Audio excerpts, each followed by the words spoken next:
지소미아를 놓고 고심 끝에 연장하지 않고 종료하기로 한 이 결정. 왕승택 통일외교 전문기자와 함께 자세히 짚어보겠습니다. 어서 오십시오. 네, 안녕하세요. 결정적인 이유는 뭐라고 보십니까? 뭐 아주 단적으로 말하면 지금 일본하고 이제 아베 총리를 중심으로 해서 아베 총리가 이제 무역 분쟁 또 수출 규제에 대한 이제 그 어떻게 보면 외교 충돌을 하고 있는데 이 지소미아를 연장하지 않는 결정이 일본에 대한 압박 카드가 된다. 그것에 대한 점수를 굉장히 높이 주고 그렇게 이제 판단한 것 같고요. 조금 더 덧붙이자면 지금 아베 총리를 중심으로 하는 그 아베 정부와 지금 외교 충돌하는 과정에서 이제 경제 도발에 대해서 이제 문재인 정부의 어떤 결기, 단호함 이런 것들을 보여주는 데 있어서 이것이 좀 효과적이다라고 판단한 것 같습니다. 압박 카드라고 말씀하셨는데 구체적으로 한일 간에 어떤 정보를 주고받았던 겁니까? 기본적으로 이것은 2016년 11월 23일 날 체결이 돼서 지금 2년 동안 이제 3년째 지금 진행이 되어 오고 있는 건데 기본적으로 북한의 핵과 미사일 문제에 대한 정보를 서로가 주고받는 그런 상황이고요. 일본이 강한 정보, 군사 정보 중에서 이제 2급 정보와 이제 3급 비밀을 이제 주고받게 되어 있는데 일본이 강한 정보는 인공위성과 이지스함에 장착이 되어 있는 레이더 정보 이게 좋습니다. 그래서 북한이 뭐 미사일을 쐈다. 그러면 그 궤적이 어떻게 나오는가 이런 것들을 우리도 탐지를 하지만 일본이 이제 전해주는 그런 정보들이 그걸 가지고 있으면 우리가 좀 더 많은 정보가 있기 때문에 도움이 된다 이런 것이고 반면에 우리는 이제 일반적으로 인적 정보가 강하다 이렇게 되어 있습니다. 북한 문제에 대해서 인적 정보라고 하는 말은 사실은 쉽게 말해서 간첩을 이용한 그런 정보 수집이 되겠습니다. 그런 인적 정보가 한국 쪽이 훨씬 우수하다. 이것은 일본 쪽에서는 거의 없는 정보다. 이렇게 인정이 되고 있고 또 휴전선 인근에서 영상 정보, 사진 촬영한 정보, 그리고 이제 신호 정보, 전화 감청이라든가 이제 그런 것에 대한 정보는 일본과 비교해서 압도적으로 한국 정부, 한국 군당이 좀 많다 그래요. 이런 것들을 교환하는 것이 그 동안에 이제 뭐 있었던 것인데 그런 걸 노리고 그런 걸 목적으로 했다고 봐야죠. 자, 그렇게 진행되어 오던 지소미아가 이제 종료가 됐습니다. 결국 따져볼 문제는 일본에게 얼마나 타격을 줄 수 있는 거냐, 그리고 우리에게는 어떤 실익이 있겠느냐, 이 두 가지 문제죠.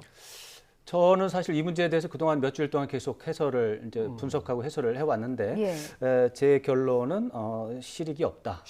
타격이 잘 안 되고 압박 카드라고 하는 것은 오해의 결과다. 저는 그렇게 보고 있습니다. 물론 제 의견이 다 맞는 건 아니기 때문에 제 의견이 틀렸으면 하는 생각도 없잖아 있습니다. 어쨌거나 지금 일본에게 있어서 이 지소미아라고 하는 것은 하면은 도움이 되지만 안 해도 큰 상관은 없습니다. 그건 사실 우리도 똑같습니다. 만약에 한일 간에 군사정보 보호 협정이 없다면 어떻게 되느냐 하면 필요한 정보를 그 미국에게 부탁하면 됩니다. 미국에게 그 궤적에 대한 미사일 궤적에 대한 정보를 달라. 그러면 미국은 그걸 일본에 또 요청을 하게 됩니다. 일본에서 그 정보를 주면 그걸 받아서 한국에 주게 돼 있습니다. 그렇기 때문에 그것을 지금은 이제 지금까지는 우리가 그것을 원한다면 일본에 대해서 그 정보를 좀 주라. 그러면 이제 바로 주는데 앞으로는 11월 23일 이후에는 미국을 거쳐서 이렇게 주고받아야 되는 불편함이 있고 2016년 11월까지는 그렇게 했습니다. 근데 그것이 이제 불편했기 때문에 지금 이렇게 한일 간의 정보 보호 협정을 만든 것이죠. 그런 차원에서 일본도 그렇고 불편해지는 거지 정보 교류가 안 되는 게 아닙니다. 그래서 실제적으로 달라지는 게 그렇게 많지는 않습니다. 다만 이런 것은 이제 미국이 원해서 이 제도가 만들어졌는데 그러다 보니까 이제 한미 간의 관계 속에서 이것이 과연 어떻게 수습이 될 건가 이게 좀 앞으로의 관심이지 사실 군사정보 교환, 교류 이런 부분에 대해서 결정적인 문제는 발생할 것이라고 생각하지는 않습니다. 지금 저희가 이 소식 속보로 지금 전하면서 뉴이적 가족들의 많은 의견들이 들어오고 있는데요. 잠깐만 소개를 하고 가도록 하겠습니다. 4695님께서는 지소미아 종료 잘한 일이다. 나라 간의 신뢰가 없는데 유지할 이유가 없다라는 의견 주셨고 1995님께서는 역시나 정보협정 종료 잘한 일이다. 아베 속셈에 휘둘릴 필요 없다라는 의견. 2991님께서는요. 대신에 군사 보안을 더 철통같이 지켜야 할 것 같다라는 의견. 유튜브에서는 이런 의견도 들어왔습니다. 개 잡는 고양이님. 2016년 일본과의 지소미아 협정 당시에 국민의 반발이 참 심했다. 잘한 일이라고 생각한다. 뭔가 지금 정부 방침에 좀 응원을 보내는 의견들도 조금 포착이 됩니다. 그런데 스가 요시히데 관방장관의 언급을 조금 짚어볼 수밖에 없는 게요. 이런 언급을 했습니다. 한일 관계가 매우 어려운 상황에 있지만 연대할 과제에 대해서는 연대할 것이 참 중요하다. 어찌 보면 지소미아 연장을 좀 원했던 것이 아닌가 싶기도 한데요. 물론입니다. 일본의 공식적인 입장은 지소미아 연장을 원한다였습니다.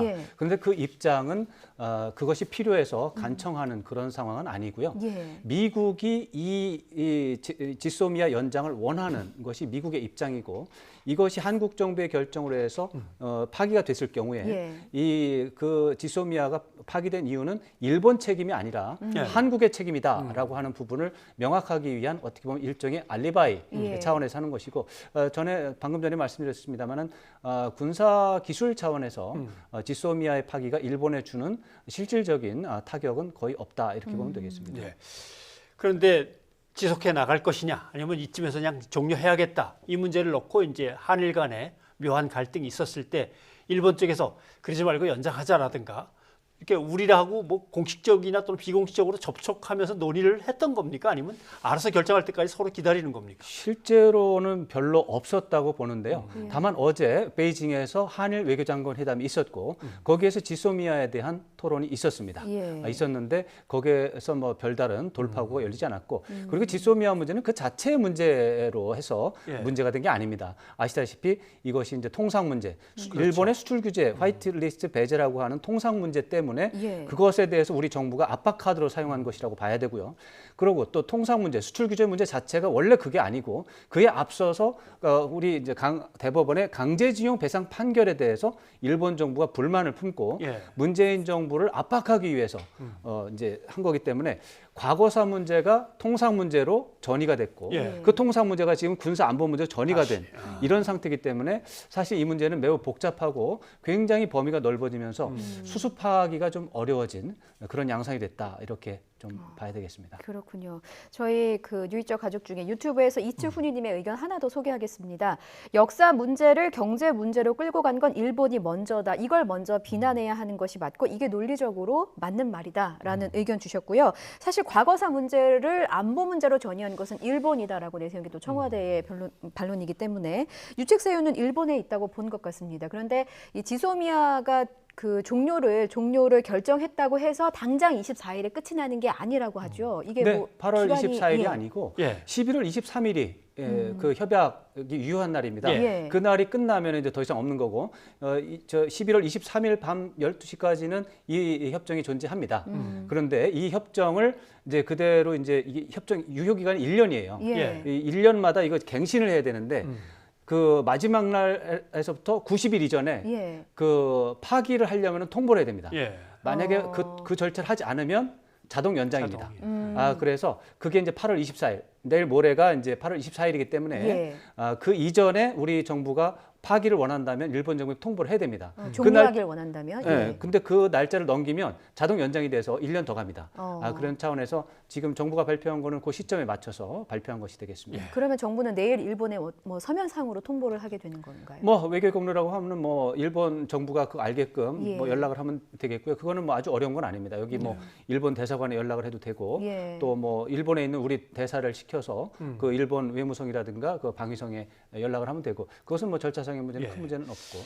미국은 이거 그대로 종료시키는 거는 좀 우려스럽다라는 이제 어떤 메시지를 계속 주어 왔는데 맞습니다. 미국이 고민하고 있는 것도 좀 설명을 해주시죠. 기본적으로 지소미아를 미국이 이제 원해서 된 겁니다. 뭐 몇 번 말씀드렸지만 이 지소미아는 한국이 원해서 된 게 아니고 일본이 원해서 된 게 아니고 단지 미국이 원했고 그것을 한국과 일본에 협력을 요청을 했고 한국과 일본이 협력을 받아줘서 한 거기 때문에 이거는 100% 미국이 원하는 제도라고 봐야 되고요.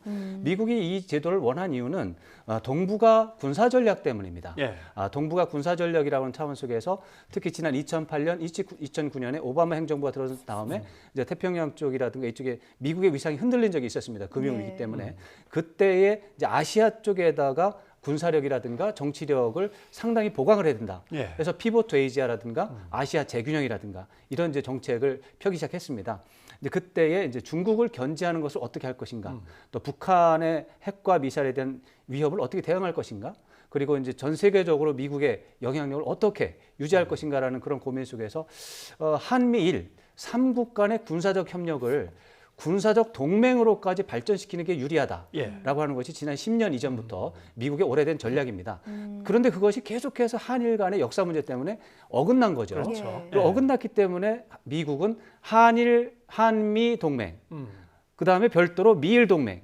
그래서 한미일 간에 같이 하면 한 번에 되는데 이것을 두 개의 트랙으로 나눠서 관리를 하다 보니까 이제 비효율적이라고 생각했기 예. 때문에 예. 이것은 이것은 한미일 3국의 군사협력을 강화시키기 위한 첫 번째 단계로서 정보보호 협정을 만들어서 협력의 정도를 높이는 그런 상황이 되고 이 다음 단계는 군사동맹에 준하는 예. 그런 것을 이제 추진하려고 미국은 준비하고 있었던 거죠.